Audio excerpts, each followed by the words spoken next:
conversation, I have to record it. Okay. So just know that and welcome. So so I want to ask you, does In-N-Out have meeting space I could rent and that we could have it catered Already within know. In-N-Out burgers? No?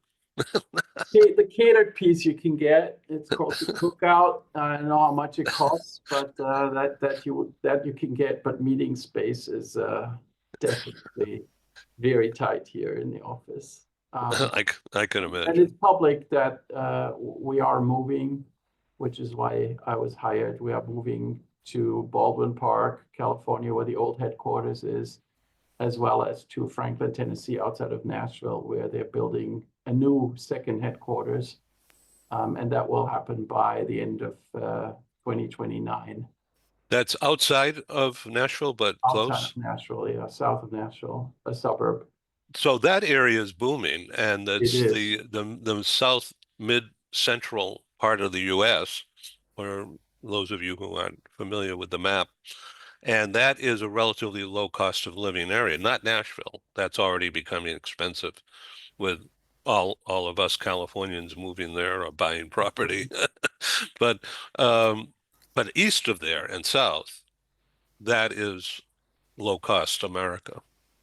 Some of it still, yeah. Some of the suburbs are quite nice. There's a suburb called Brentwood, which is basically like Newport Beach, with costs, median home prices way above $1 million. So that exists as well. But generally speaking, you're correct. It's still affordable, and a lot of people will be moving there. And that's what I'm doing every day, working on that whole program. Well, this is not political, what I'm about to say, but the move to reshore, to build up American manufacturing, it's not going to happen here in California. Well, it might, but it's very, very high tech, high end. But most of all that is headed to the South Central, around between Nashville and Northwest Arkansas, Mhm. that sector right through there. Right. Amazing, isn't it? Yeah. Yeah. So once again, it's not political, but it's economic development on steroids, and Right. it seems to be working. The other thing I wanted to bring up is that Natalie has decided to go to Berkeley. My older daughter, who's been on the show a few times, following in Ken's footsteps. Great. So is it because of our friend Ken? Definitely had an influence. Yeah. Oh, that's wonderful. Just so happy for her. She'll have a great experience there. And I'm going to tell you, I think they're lucky at Cal to have her. I Well, think thank you. it's She's just very great. excited. Yeah. Well, if she has any questions along the way, whatever, she knows she can contact me. I think Thank she's you. terrific. I will let her Be a real know. asset to that whole university and system up there. That's Thank great. you. And what does her younger sister think of that? She's sad, but now we're starting to work on her younger sister's plans, which are very open. So we don't know yet what she's going to do. She's got 2 more years to go. So is she still into designing handbags? Yeah, she is. And merchandising handbags. Hello. Carol, welcome. Well, Oh, you're thank you. yeah. Yes. Please introduce yourself. This is the first timer, Carol. I want you to meet Angie Weinberger, uh, who's coming to us live and in person from Zurich, Switzerland, and Dr. Ken Lloyd, who's live and in person from Studio City in LA. And also in Southern California is our good friend Christian Trinedden, who is inside the headquarters of a restaurant chain called In-N-Out. Are you familiar with In-N-Out burgers? Actually not I live in Brazil. Guys, it's an honor to be here. Edwin, thanks so much for your invitation, and I'm really happy to be here with you all. I live in Brazil. Actually, I'm in Balneário Camboriú. I'm an English teacher here, and I focus on corporate English to help our professionals, and coworkers to achieve their goals here. We have around 1% of population here fluent in English, so I can say I have a lot of work, guys. Yeah, so you've been doing this a long time, this kind of work. Isn't that correct? I've been a teacher for over 20 years, but also I've been working for companies in training departments, so working with English speaker customers for a long time in many countries. Yeah, so now I'm here just focusing on the English for professionals. Well, this is being recorded and broadcasting live right now. And the recording of this will begin later in my day today across the YouTube channel and global free access 24/7. That's our modus operandi is free access, never a toll gate. We always look for sponsors, but registration is free because this is what I affectionately call the global meeting room. And it's like holding a meeting, but without any expense. So, so it can work if we want it to work. So these friends here in the meeting room have been on countless programs that I've been able to produce, and I'm grateful. So welcome to the show. Thank you so So much. our theme is psychologically safe environments within workplaces, and it could be remote, it could be in office. There's people coming on in the background sending their note takers rather than showing up. But we will have some people join us in a few minutes. We will continue. Oh, Atika, welcome. Thank you, thank you. Thank you After for a lo- coming. It's been a long time. it's been a long time, but I could not. I really wanted to accept it, and I knew that this time I would be in a train, but I still am here because I really want to listen to what you and the panelists have to say. Yeah, I've been so missing the thank you. discussions. Yeah. So tell us about yourself. And first of all, I want to just make sure that everybody knows who Attica is and where she is. You're in Sweden, is that right? I am in Sweden, yes. Right. And Mm. you're involved now with not a new company, but not the old one, a new company. Yes, so I changed my I changed jobs. So from 1st of March, I joined a company. Just as a background, so I was working in Hitachi Energy, ABB, and Hitachi Energy for for like since 2015 in global mobility, and so long experience there. And I needed to look for something new, so more excitement, and I found this job in a company which is like 100 years old. Sorry, there's an announcement going on in the train.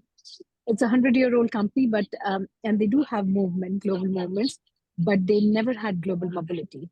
So they were looking for someone who had the expertise and competence to actually manage and build their global mobility. So it's a very exciting thing for a global mobility specialist to do, to actually build global mobility at the organizational level.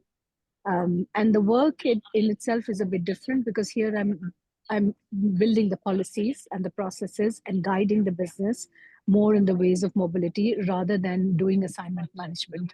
So it's like I'm at the headquarter level guiding the organization, because they do have moves, but they don't have like more in a compliant way how to do things and how to categorize and how to build policies around the business needs.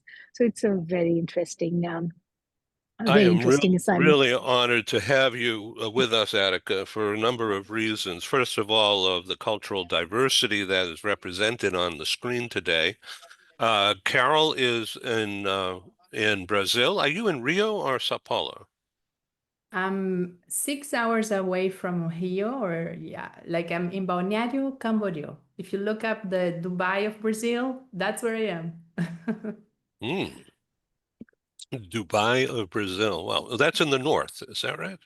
It is more in the north, yes. Yeah. Is that coastal?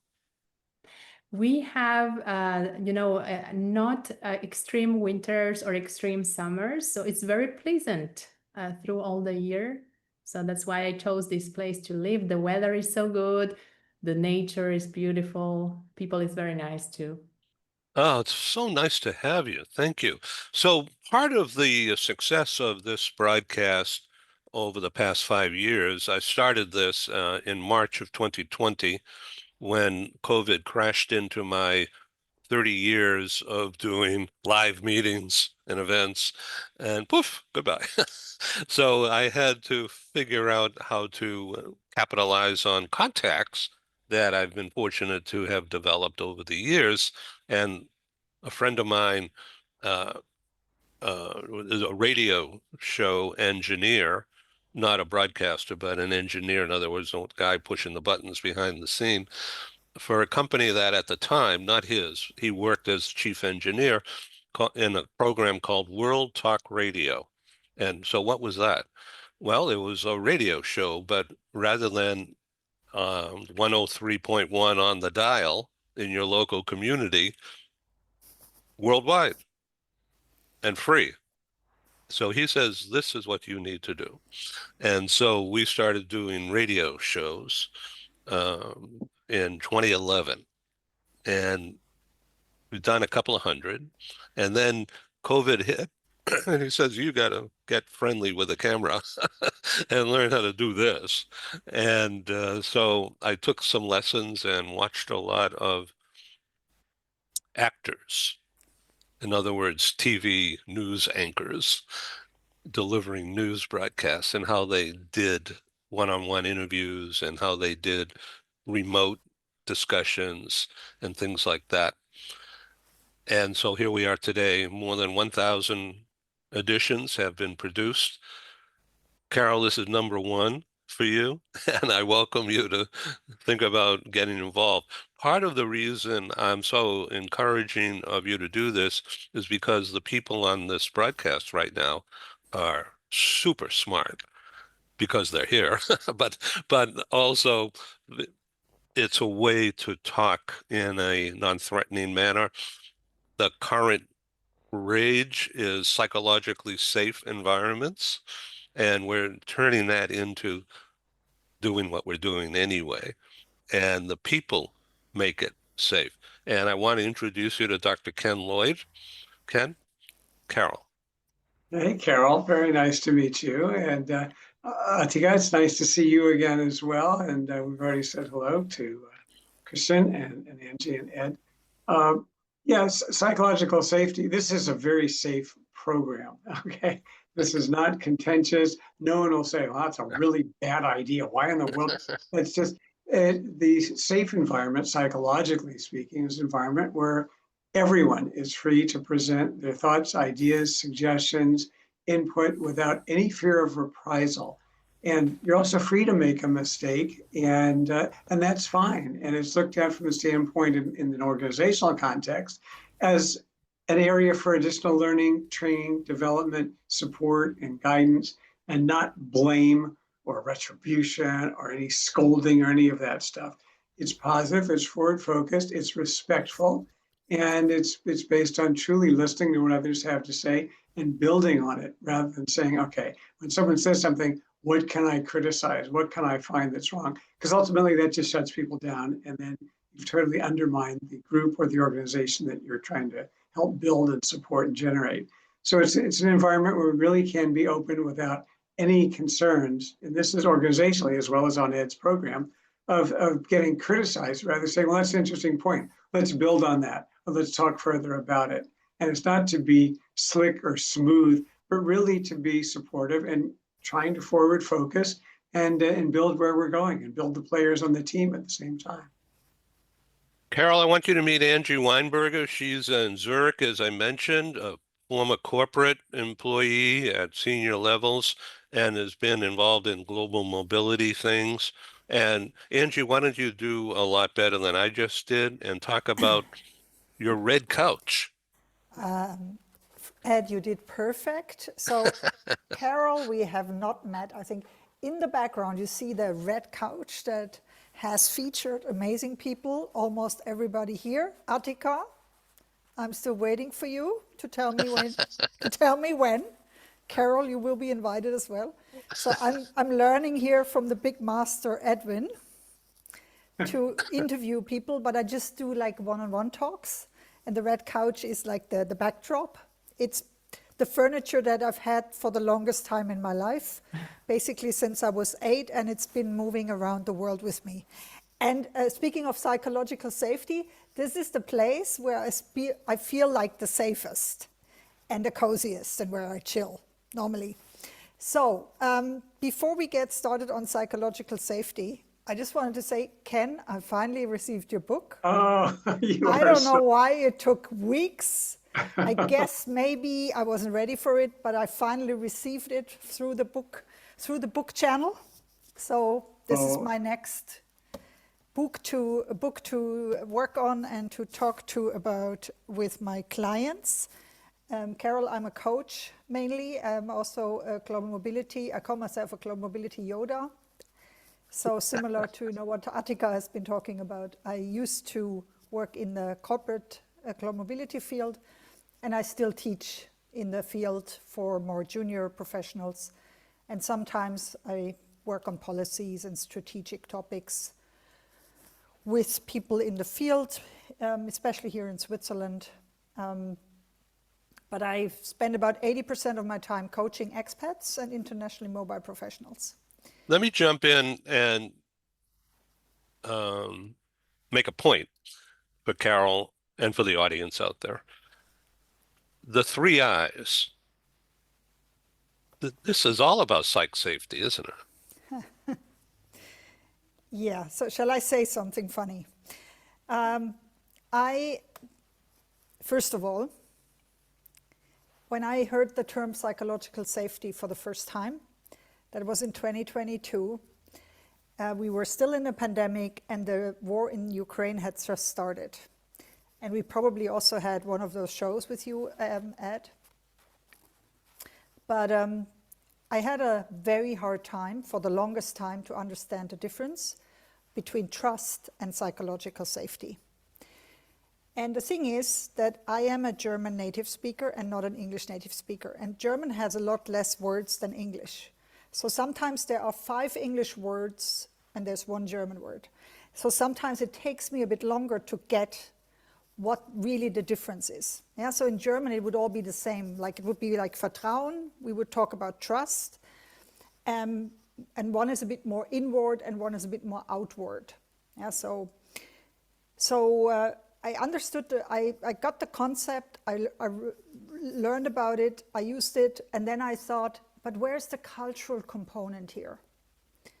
Where's the component that is really, really one of the drivers for stress in mobility? The cultural differences. And I have to tell you, Amy Edmonton did not think about culture when she created that concept. So I think that's important to understand. That concept is an American concept that lands well in a universalistic, individualistic cultural framework where we talk to each other eye to eye, but it probably doesn't work in every different culture. That's one thing that I just wanted to say. Thank you. Christian Ternedden is originally from Switzerland, Carol.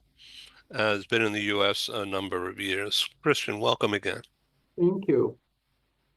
So yeah, So, yes, go ahead. Want me to introduce myself? So I've been in global mobility for 14 years, been in Southern California for 25. And as of 4 months ago, I've started at In-N-Out Burger, as Ed mentioned. And as the mobility supervisor, I have a related task than Atika, except that mine is A, purely domestic, so it involves home sale, and B, it is there was a relocation foundation of sorts. There are policies, but it's now a matter of developing them further and executing on this group move. to Tennessee, and the general expansion that In-N-Out is famous for. They're opening restaurants very, very quickly because they're very successful. I also wanted to add something for Carol. So my middle brother was married to a Brazilian and lived for a while in Quirinópolis, Goiás. And that was an environment, it's very rural, and basically hardly anyone spoke English yet. I think he met a doctor who did, but he had no choice but to learn Brazilian Portuguese rural dialect so that people could understand him. And he told me that one time there was a gentleman who said, "You speak different. Are you from the north of Brazil?" Because he had no concept of somebody from Switzerland so far away learning Brazilian Portuguese rural local dialect. So That's that tells you a little amazing. bit about the English speakers in Brazil, particularly in a very rural environment where it's all about sugarcane and there was rainforest, a few decades ago. So how was his battle with psychological safety or lack thereof? He had to adapt very, very quickly and feel safe in an environment that's just very alien. But he had his now ex-wife's family to rely on as well, and they open up their home and welcome him with open arms. And the fact that he learned the language quickly and adapted, it helped a big, big deal. So I want to jump in here and just say, please use the chat down below and share contact information, because these relationships could last forever, starting today. Let's build more rapport. So when did you first learn English, Carol? And how did that happen? So many years ago, I went to serve a voluntary mission in the United States. I lived in Washington, D.C. for 2 years. And I previously studied English at school, but it's not the same as when you go to the country, you speak with people. And this is where I really had my immersion in the language, in the culture. Then I returned to Uruguay and started to work for an American company. So I practiced my English there a lot.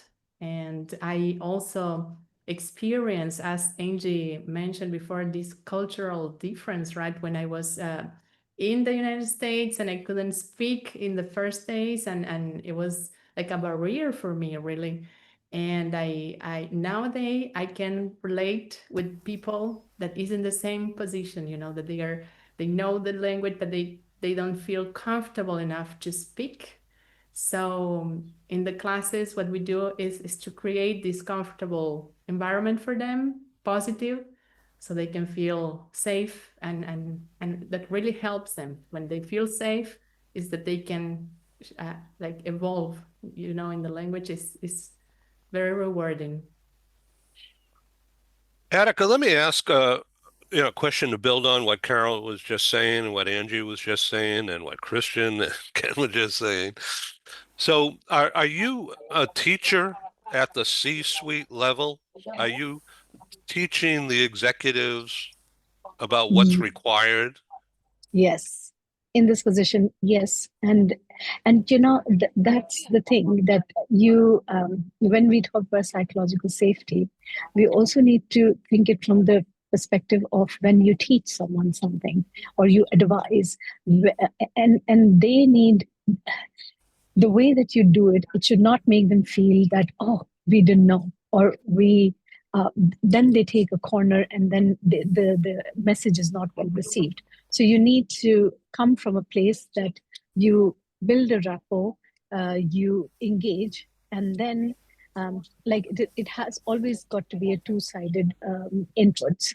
So and that's my basis to go forward. So I invite the business, and then kind of go from what they know, what they wish for me to do for them, like create create things and how to create policies and take their inputs so that they feel comfortable that yes, they are also contributors. So they are in the safe zone that they can say anything that, okay, this is what we want. Might be possible, might not be possible, but this is very important that they can open up and say without feeling that I'll be judged for putting something out there which might sound stupid or something like that. Oh, Yeah. and the hearts. Look at the hearts floating. Wow. That's great. It's like balloons. So Attica, are you commuting into the office? This part of your hybrid, being on the train? Where are you going? Yes. So I live in Westeros and the office is in Stockholm. So this is my second time that I have been in 3 months because they are extremely flexible. And so when I can make it, then I make it.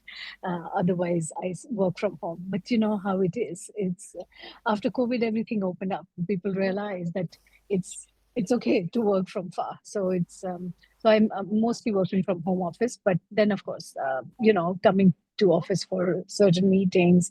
We had a council meeting today, so I came, and then it's always better to meet people face to face, of course. But yeah, and Västerås and Stockholm is not far. It's like a 50 minutes ride by train, 55 minutes. So it's not a difficulty at all. So you've been on about 15 minutes so far, so that means that you're going to have to get up and leave. No, 55. Oh, 55. Okay, great, great. Okay, so as you see, I'm getting closer to the camera, so we're going to be face to face. Yeah. Oh, that's funny. I'm trying to be funny. Okay. So, Carol, is your work all remote, or do you have in-person contacts too? So after pandemics, I just started 100% remote. Eventually, I do some reunions with my students. Sometimes we get together to have coffee. A couple of weeks ago, I was in LA, actually meeting some of my students, and in Florida, in Miami too. So, but 100% is remote. And whenever you guys have the time, I'd like to ask you, what helps you guys to feel good in these times we live, like connected all the time, so much information? Like, what is it that helps you to feel safe and to feel good? Ken? That's a wonderful question. It's I kind of look at it in two ways. Internally, to help yourself feel better, I've been interested in a long time in mindfulness, which is really, let's focus on the moment of all the, here we have a lot of crazy things going on in the US and the world today. It's very easy to get so caught up in it that it starts to be a little self-destructive. To just stop, get into the moment. What am I hearing, thinking, feeling, sensing? Stop thinking about what's happening tomorrow, what's going on in Washington, D.C., what's happening. And it's too much. And then the other thing to feel better is to engage in activities that you find to be personally fulfilling, physically as well as mentally, getting out, walking, exercising, and mentally engaging in programs like this, seeing wonderful people.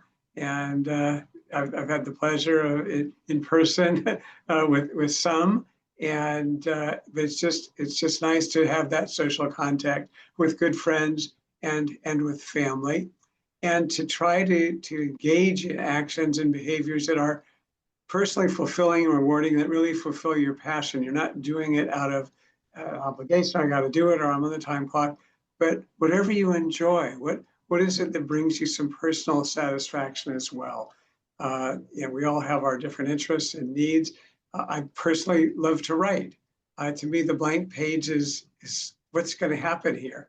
And if I'm writing something that's on a fictional basis, I want to see where it goes and how it gets there. And nonfiction, just doing some research, and also it's satisfying. But to find what it is that satisfies you internally, and then being with others, people you care about. And certainly, finally, I've got 2 points. One is to be grateful. I think gratitude is extremely important. and to look at what we are thankful for experiencing and having and being around. And then to just make sure that we are fully engaged with others. It's easy. While mindfulness is important, to not be your whole way of life, but rather to make sure we are engaging with others that we care about and who care about us, and to do things differently. Get a little bit out of your comfort zone. Haven't tried this or that before, and see what you feel about that as well. And those are just kind of overarching thoughts about how to get through all of this and build from there. Yeah, I see Christian. Kristen. Yeah. So for me, this is great, a great question. And as far as mindfulness is concerned, I'm still trying to work to get that more incorporated, not forget about it, which will probably take me a very long time. But this environment that I got into at In-N-Out has been very, very supportive. And thinking about all the times I was on Ed's show and discussing either that topic or similar topics, I thought this is what it's really like. It's to be in a new environment where you're being told very often and in various ways and by various people that your expertise and your opinions are appreciated, that they are helping the enterprise, and that you are an important part of a bigger team and of a bigger effort. And that even if your ideas aren't implemented one-to-one, everybody wants to hear about them. And then we'll decide as a group with, of course, leaders, which of these we should incorporate into what we do, which is really what you want, that environment, and coupled with something that you're passionate about. And I always say with mobility, and we're all, Ken to some extent as well, involved in mobility. Mobility is a passion project. Nobody goes into mobility to get rich. There's faster ways to do that. So mobility is because once you started working in it, you just become hooked. And that's what you stay with. And you just, I was unemployed for a year, tried to figure out whether I wanted to get out of mobility. And here I am, writing policies. I couldn't get out of mobility. Let me ask you a question, and you can redirect if this is not rehearsed. So, and it's unscripted, as you could tell.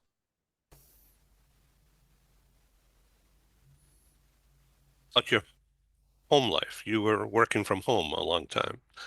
Yes. So are you able to work from home now? No. And No, so I'm in the office every day.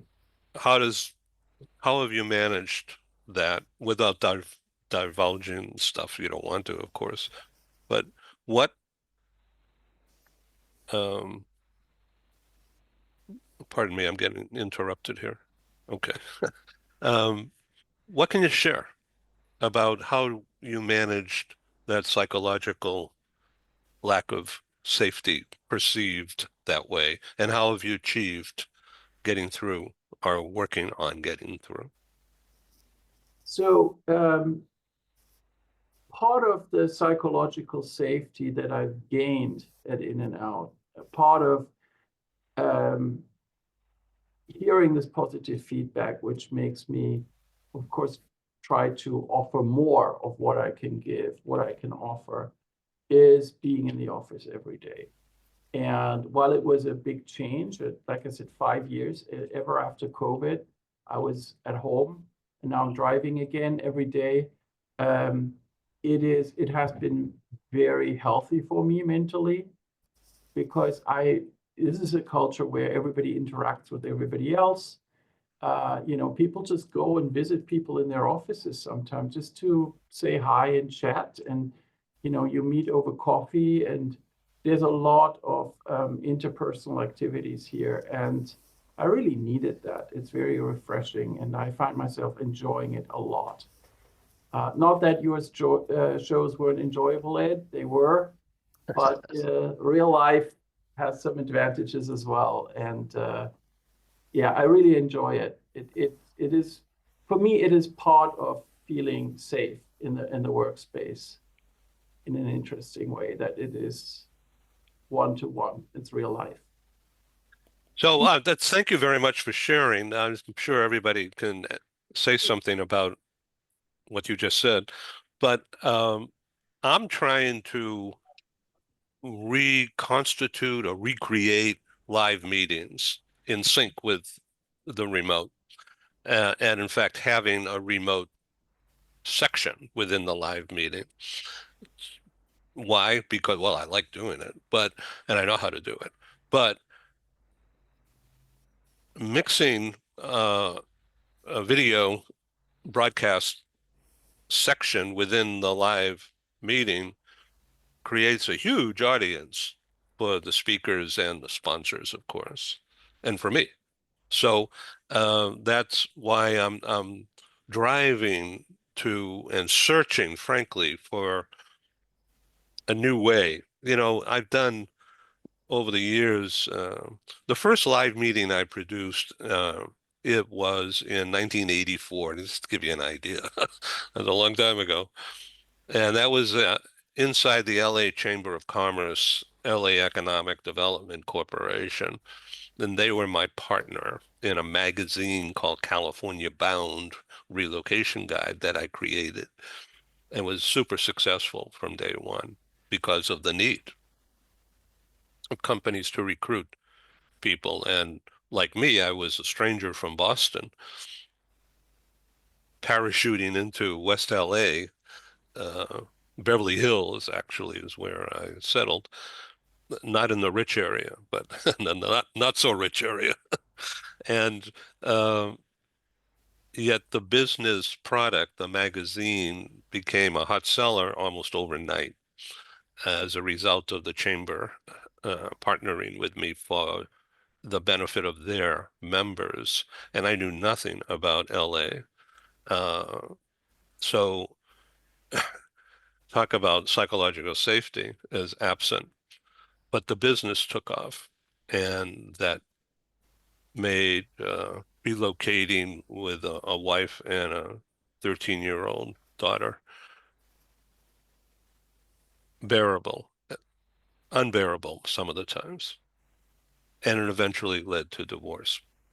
But the consequences, there's consequences of everything, and that's why I've learned how to listen and how to ask probing questions without being offensive. And I'm trying to be a model for you and others who are watching this thing to use live meetings in combination with video as your self-training device and better listening, better communicating. Angie, I'm talking too much, but you, I would imagine in your sessions, one-on-one sessions, you're probably doing the exact same thing, but in your own way. Yes, I might. I'm asking a lot, I'm talking a lot less in sessions than I do here on this show. That's a key difference between, like training, presenting, and coaching. But sometimes I get into the teaching mode. And then, I will tell people something that I think they should know about, like a quick concept or something that, sometimes helps people to grasp or understand. Very often nowadays, it's also about giving people some keywords so they have something they can search for, like psychological safety. As I said, it wasn't a concept 4 or 5 years ago, at least in Europe, we didn't know about it.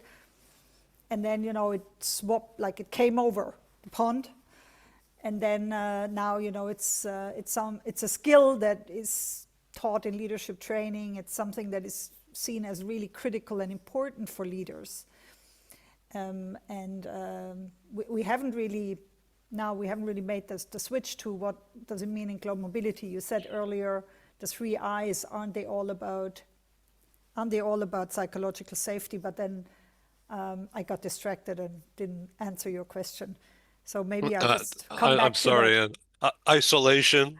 Yeah, it's is isolation, one. identity, and influence. And Yeah. you and I recorded an interview, I think it was maybe 3 years ago, And Carol and Ken, I don't know if you remember that at all. So what we were talking about expats and expat spouses, and how, especially expat spouses sometimes lose a critical part of their identity when they go to the other country with their partner, and they suddenly, especially if they have been career oriented, they suddenly can't work anymore because they don't get a permit.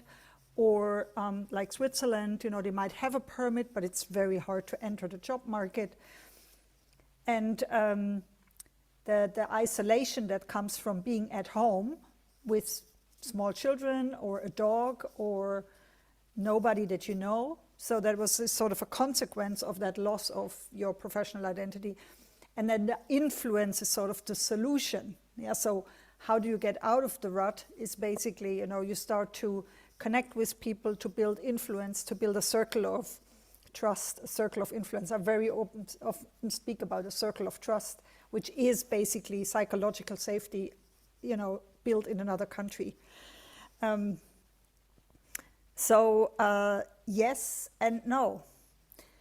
It has a lot to do, everything has to do a lot with psychological safety, but I think the concept is a bit more narrow in itself, because it's really more about, do I feel safe enough in a team to speak up when something is bothering me? And one thing I wanted to address, and I guess that's why you invited me on short notice to come, is that why is this a bigger issue for expats than people who live, for example, in the US, have always worked in the US and have a US manager? Because an expat might not read the cues correctly. And here's, where language and cultural training comes in. An expat might not understand whether, the cues that they're getting are an indication that they can feel psychologically safe, or whether they should feel unsafe. Or, maybe they are in a cultural environment like in China or even India, or maybe even, I don't know, Atika, how you would see that. I would really be keen to hear your view. But in so many cultural backgrounds, you keep face. You do not address your leader and tell them what is not working well. You adjust, and I think that's why the article that you shared from Skip Bauman was so interesting, because in that case, it seems like the people were still doing the right thing, even though that went against maybe the cultural programming in Japan. That's why I think it was an outstanding article. Super. I'm handing over to Atika. Passing the baton. Yes, and oh my God, this is yeah, that's such a crucial point, and that is something, Angie, and it makes me very sad that organizations sometimes do not recognize the importance of this thing enough, and it is such a crucial piece. I mean, cultural cues. I can tell you one incident in office that one person was he had just moved to Sweden, and the manager asked him how is he doing and all of that. So he said, yeah, every evening I have to take the children out. And the manager replied, oh, just like our dogs. And I take my dogs out. And for him, he was from India, and he felt, oh, my manager is comparing my children to dogs. For him, dog is a dog, but for a person, I mean, for her, a dog was like her kid. So there was, but and then he was like, oh, that manager is like that. But it was, so there is a lot of culture cues, and this is something that needs to be addressed for all kind. If it's like a permanent hire, or if it's just a short term, a local move, short term international move, like for a year or two. But this cultural thing is so important, and that is why I keep pushing in my new organization. Also, we have recently acquired a mine in Portugal. And cultural training was the first thing that I told them that you should, organization wise, for managers and for employees, we have to have cultural training, because this is such an important piece, and we often miss that. So cultural training, how did you define that for the C-suite? what does cultural training mean? Cultural training can involve many aspects. So first of all, I mean, if it's personal, professional, and how, like for example, how if I take the case of Portugal, so there is no hierarchy in most of the companies in Sweden. There's a flat structure, and but again, Swedes are very non-confrontational. So if someone feels something, they might not outright say it to a colleague or a manager. They don't like confrontation. But for Portuguese, it's like warm-blooded. So they are like in the open, and they have a lot of hierarchy. So cultural training should address what are the cues that you have to be careful of, what you should look out for personally, both as professionally, so as not to offend the other, so as to open pathways rather than close them by a casual word here and there. Carol, I think this is right up your alley. Yeah, this is your topic. Yes, like being from Uruguay, living in Brazil, having been in other places, I believe that these differences, as long as we treat each other with respect, and we try to learn, I think knowledge is so powerful. It's so powerful. So someone that goes on a business trip to another country and doesn't check before, what are the rules? How is that people communicate? What is okay? What is not?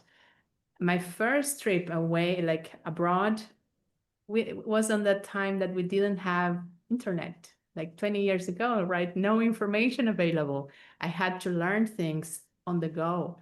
So one key and one great benefit for our professionals nowadays is that we have this information. We can help each other to prepare for this. At the end, we're all humans, right? It's just that we come from different houses.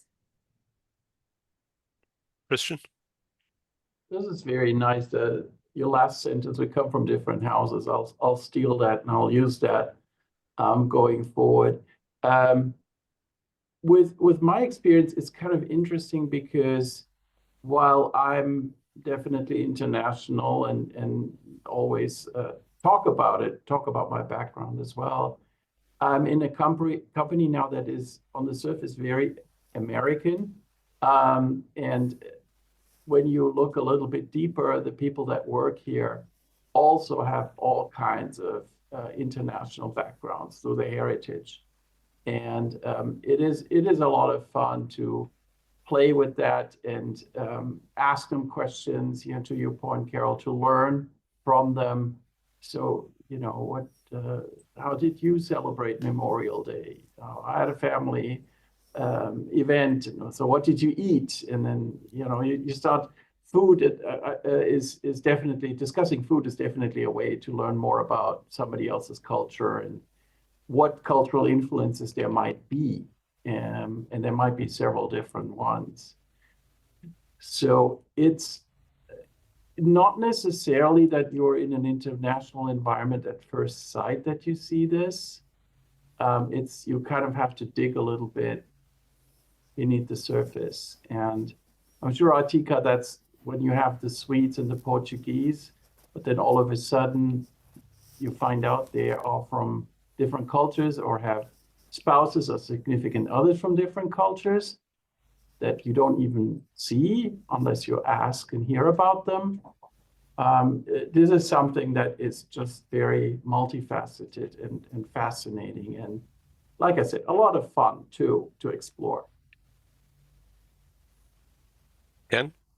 Yeah, as I hear you talk, certainly as I hear Carol talk specifically, you must be an excellent teacher of English because you're not just teaching the language. Here are the words, here are the phrases, here's the sentences, but your awareness, as we're all talking now, but your awareness, and for all of you, awareness of culture means it's not just the words, putting the sentences together properly, but in speaking English with native English speakers to understand some of the cultural factors that could make what you're saying, the way you're saying it, the way you're phrasing it, offensive or derogatory or skewed in the meaning you're trying to present.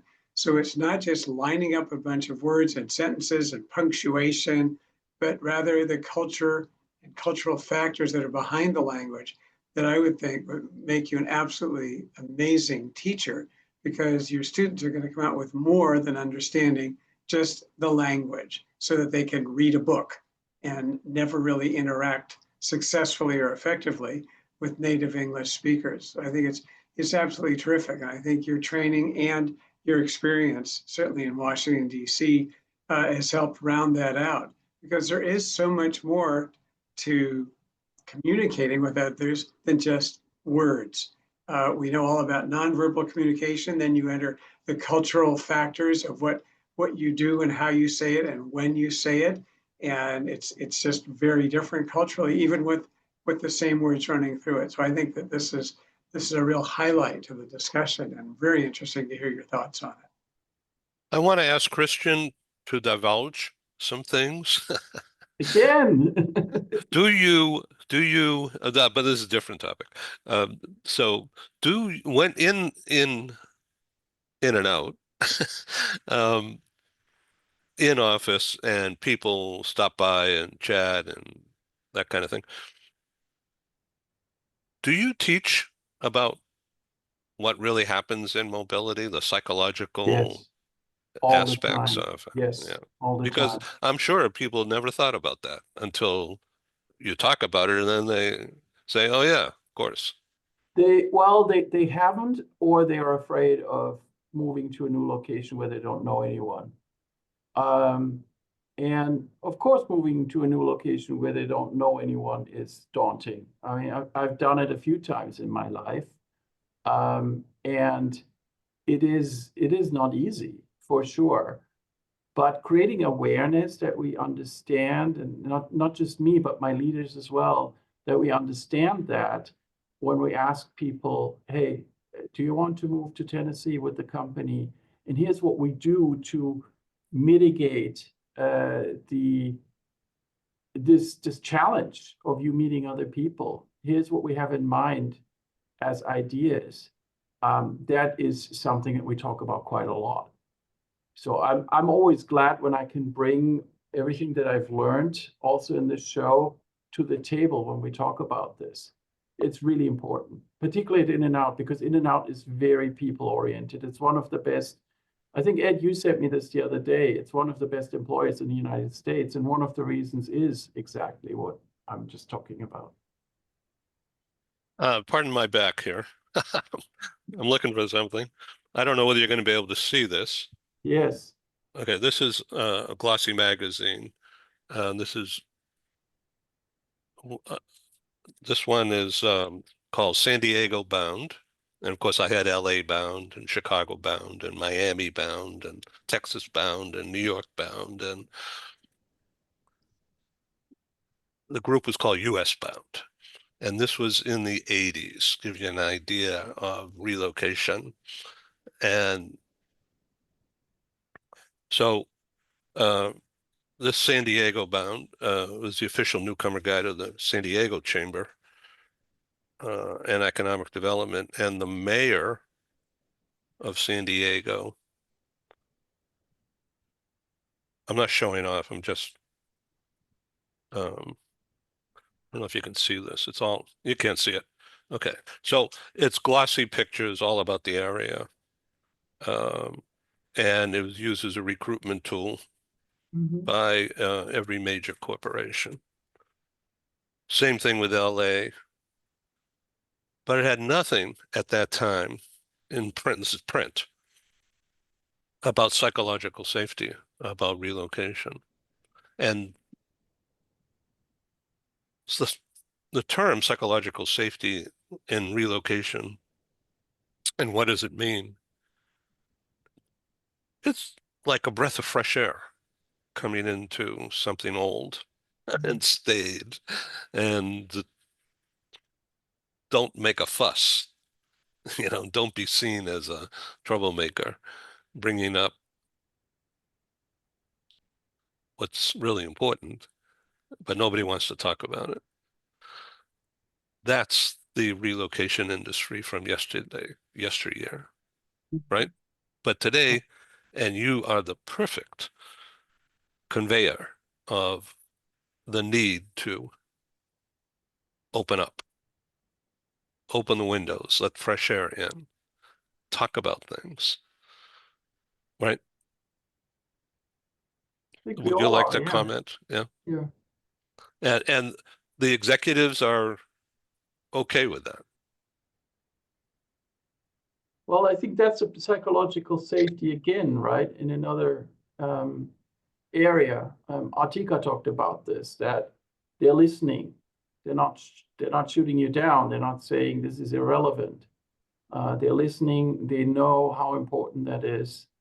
And least of all for the ROI that you always bring up, Ed, it can be translated to the bottom line. It can be translated to numbers. With In-N-Out is very much about retention, and which is one of the reasons why they always show up as one of the best employers. And if you think about retention that often and to that extent, then you almost automatically get into the field of psychological safety and what can we do to make things better for our employees. So, And I even believe that there's probably some of Ken's teachings in there somewhere. I just have to dig them out and find them. so Joanne and I Mhm. love In-N-Out. Okay. And every time we go on a road trip, whether it's to Palm Springs or Phoenix or someplace else, we always stop at an In-N-Out. And the reason why the food is good, and it doesn't matter whether it's here or there, it's always the same Mhm, quality. And what's really impressive is the teamwork, mhm. the training, Right, the precision training that is so right, obvious when you have all these kids right. working side by side in a small area. It's, that it is amazing to watch. Mhm. And that is the atmosphere that you're in now. Correct. That is correct. And I'm sorry, Ed and everybody else, I've got to go. I've got my next Yeah. meeting, but it was so great to see you all. Great to meet you, Carol. And I'll be back soon. And great Uh, points, Christian. I want to just say one thing before you leave, that what you brought about appreciation and that makes a person feels valued and leads to psychological safety at work. That's a very, very important point, which I feel currently in my job as well. So yeah, I want to, and I'm really happy for you, Christian. Thank you. Likewise, Atika. We both ended in great company. Very Yes. happy for you too. that's Thank you, great. everybody. Thank you. All right, thank you. Bye-bye. Congratulations I'll again. keep in touch with you. So we can bring this to a close. I was hoping to have at least one other join us in this last few minutes. He is in a corporate meeting and can't get out of it. I've been looking at his messages coming. And I will introduce you to Sarge. His name is Sarge. Uh, I first met Sarge, 20 years ago. Maybe not quite, 15 years ago, in Switzerland. He's an American, in fact, from Boston, where I'm from originally. But we didn't know each other back then. And we met at Nestle corporate headquarters in Switzerland. And I was producing live meetings back then. And Nestle, through this gentleman, welcomed me inside. And they hosted and paid for that corporate meeting, which I produced and managed. And it was especially valuable, talk about psychological safety. At that time, spouses, mainly women, spouses of executives in Nestle and other companies in Switzerland were not allowed to work. There was no permit, all right, to work legally. So the spouse, which at that time was a man, for the most part, 99.9%. They made enough money so that they weren't hurt financially, but psychologically, it was terrible. Not only for the spouse and kids, if there were any there, but all that pressure came onto the employee. So productivity suffered.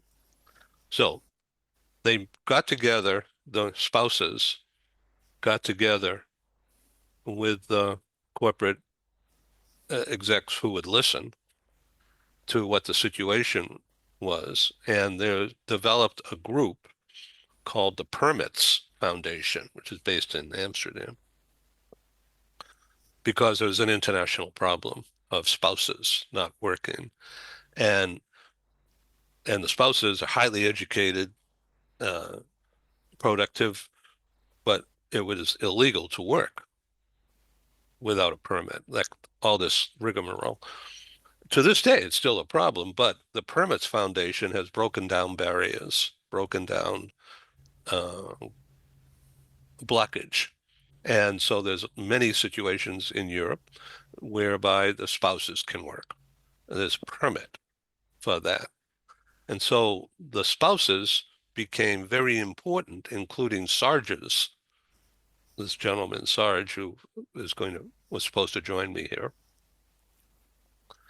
but he'll be on the next show to talk about all of that and some of the negatives of being an expat, especially on the repatriation. And he was going to share some of that in this show, but he'll be back to another one. I was hoping to have that privilege of introducing Sarge for this group. It's highly super cool group that I've been blessed to host today. Carol, please come back. I'll keep you informed. Angie, thank you for being available at the last second. Attica, it's Thank just you, Ed. great. So should I call you Attica or Atika, like Christian did? Both is good. Both are good. Okay, It great. just both is All good. right, that's great. People call me the best. Oh, Yeah, great to great. talk to everyone, and Y- we connect later. Yeah, Bye bye. yeah. Well, thanks for being. Thanks for taking us on your train ride. This is the first time we've done that. Okay, ciao. Thank you, Ken. Bye bye. Bye. Thank you, Thanks everyone. Thank all. you. Have a Thank nice you. week. Bye, Bye. everybody. Be well all. Thank you.